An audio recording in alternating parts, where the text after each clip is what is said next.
Hi guys, अभी हम लोग कोड फोर्सेस का प्रॉब्लम फाइंड भी देखने वाले हैं। तो प्रॉब्लम में क्या कह रहा है कि कोई भी एक एरे है, उसको हम लोग गुड तब कहेंगे जब एरे का इनिशियल सम जो है एरे के सारे एलिमेंट का वो फाइनल सम के बराबर हो।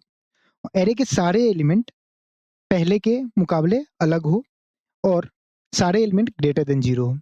हम लोग एक एग्जांपल के थ्रू समझेंगे कि अगर कोई एक एरे है जिसके तीनों एलिमेंट का वैल्यू 3, 4, 5 था पहले, और अब इनका वैल्यू 1, 0, 11 हो जाए, तो क्या ये गुड एरे होगा? नहीं होगा, क्योंकि एक एलिमेंट 0 हो गया। यहाँ पे क्या कह रहा है? सारा एलिमेंट ग्रेटर देन 0 होना चाहिए, BI ग्रेटर देन 0 होना चाहिए। ठीक है, तो ऐसा अगर हम लोग कह दें कि 3, 3, 4, 9, 3, 12, 6, 6, ये होगा क्या? हम लोग कहेंगे नहीं, क्योंकि ये दोनों एलिमेंट मैच कर गया। ये भी 3 है, ये भी 3 है, इसलिए ये भी नहीं होगा। अच्छा, अगर आप फिर बोलो कि भैया 1 हो जाए, ये 2 हो जाए और ये 9 हो जाए, ये सैटिस्फाई करेगा? हम लोग बोलेंगे हाँ सैटिस्फाई करेगा, क्योंकि तीनों एलिमेंट 0 से बड़ा है। तीनों एलिमेंट फर्स्ट एलिमेंट फर्स्ट के इक्वल नहीं है, सेकंड एलिमेंट सेकंड के इक्वल नहीं है, थर्ड एलिमेंट थर्ड के इक्वल नहीं है। ये BI हो गया, ये एरे ए हो गया, ये एरे बी हो गया। एरे ए को से एरे बी ऐसा बनाना था ताकि तीनों एलिमेंट अलग अलग हो। ठीक है, तो एक बार के लिए हम लोग सोचते हैं कि अगर अच्छा एक एग्जांपल टेस्ट केस लेते हैं और उससे सोच के देखते हैं कि क्या होता है। अगर एग्जांपल अपन ऐसा लें कि कोई एक एरे है जिसके अंदर 3 एलिमेंट ऐसा कुछ है, 3, 4, 5। ठीक है, अब क्या ये एरे गुड है? अपन कहेंगे कि गुड होने के लिए अपने को एक एरे बी बनाना है जिसके अंदर की 3 एलिमेंट हो। ठीक है, और तीनों एलिमेंट 1 से बड़ा हो, मतलब मिनिमम वैल्यू क्या होना चाहिए? मिनिमम वैल्यू क्या होना चाहिए? 1 होना चाहिए, और ये इक्वल ना हो।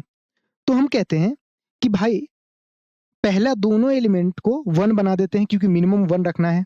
इसको भी 1 बना दिए, इसको भी 1 बना दिए। तीसरा एलिमेंट क्या होगा?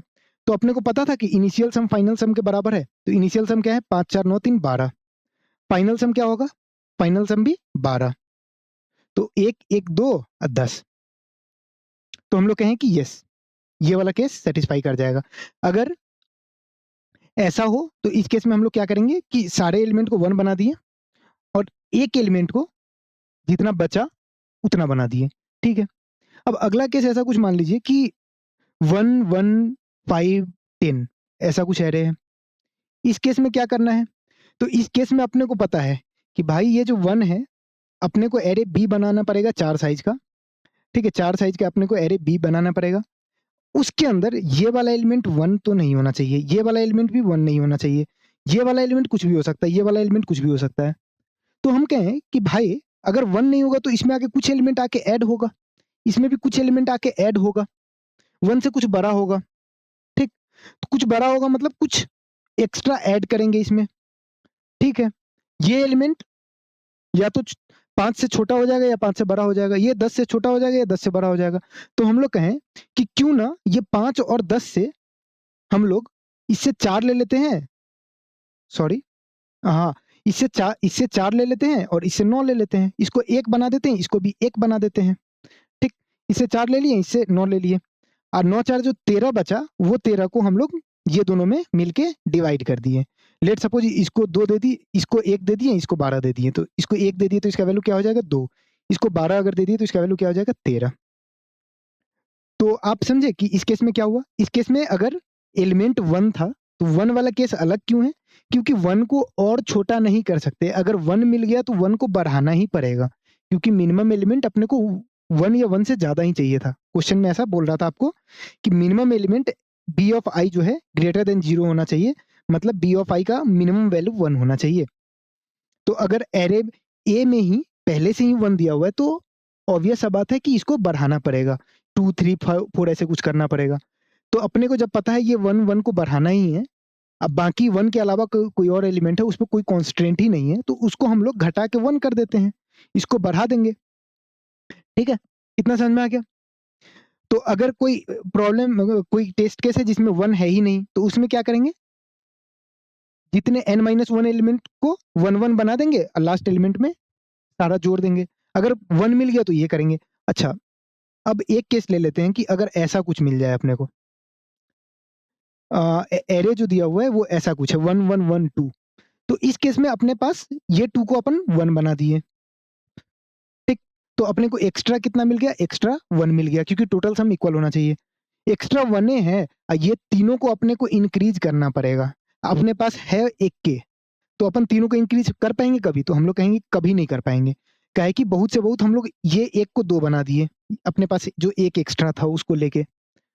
तो ए ऑफ 1 जो है बी ऑफ 1 से अलग है, लेकिन अब बाकी दोनों एलिमेंट 1 ही रखना पड़ेगा, क्योंकि इनिशियल सम कितना था?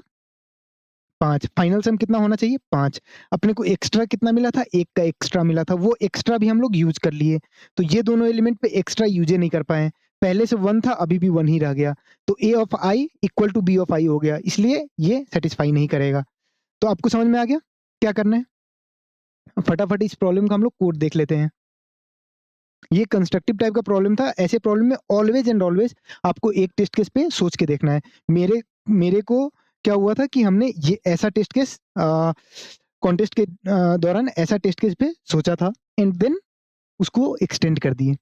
एक टेस्ट केस पे थोड़ा सा समय दीजिए एंड उसके बाद हो जाएगा, ठीक है? अब हम लोग इसका कोड देखते हैं। कोड में क्या किए हम लोग? Just give me a second.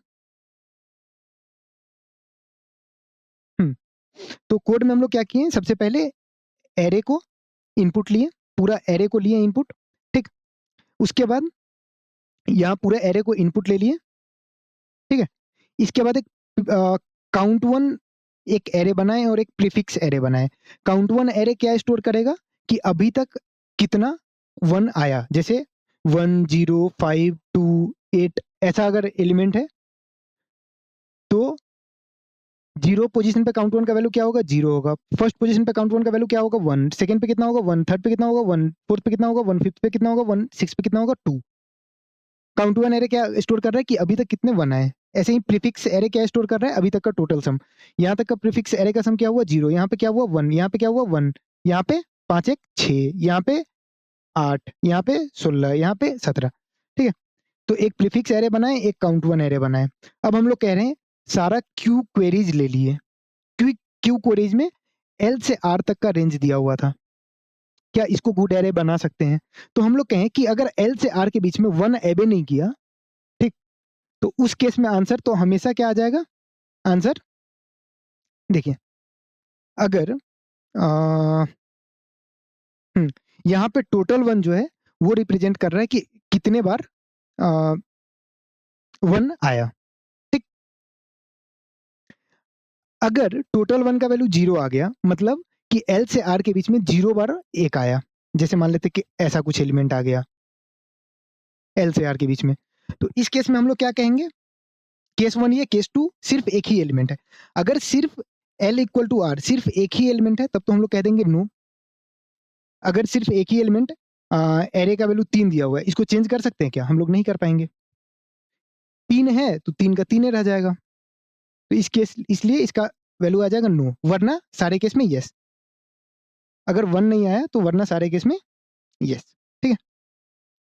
अगला चीज़ है कि अगर 1 आ गया, तो वैसे केस में क्या करेंगे? वैसे केस में सारा एक्स्ट्रा निकाल लेंगे। अगर एक्स्ट्रा का value greater than total number of 1 है, तब तो यस वरना नो। एग्जांपल के थ्रू समझे। सॉरी 1 1 2 3 1। इस केस में 1 कितने बार आया? 3 बार 1 आया, तो टोटल 1 का वैल्यू क्या आ गया? 3। एक्स्ट्रा का वैल्यू क्या आ गया? इसमें कितना एक्स्ट्रा है भाई? 1 एक्स्ट्रा है। इसमें कितना एक्स्ट्रा है भाई? 2 एक्स्ट्रा है। टोटल एक्स्ट्रा कितना है? 3। 3 एक्स्ट्रा है, ठीक है? 3 एक्स्ट्रा था, 1 एक्स्ट्रा इसको देके 2 बना दिए, 1 एक्स्ट्रा इसको देके 2 बना दिए, इसको 1 देके 2 बना दिए, ठीक है? तो हम लोग कह रहे हैं कि जो टोटल सम या फिर जो एक्स्ट्रा है, अगर greater than equal to total है, तब तो यस वरना no. Thanks for watching the video.